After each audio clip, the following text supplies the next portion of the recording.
دنیا بدون نوشتن.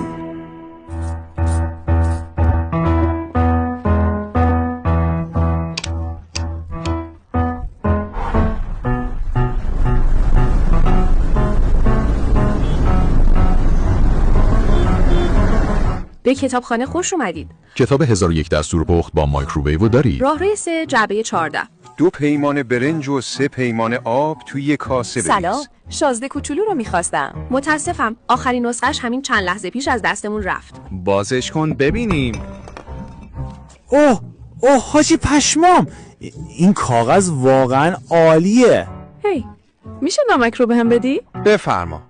نه اون جوش شیرینه، اون یکی شیشه است. مطمئنی میخوای یه نگاهی بهش بندازیم؟ باشه بذار ببینم. نه بچه ها نمک خریدم. اوه پایان.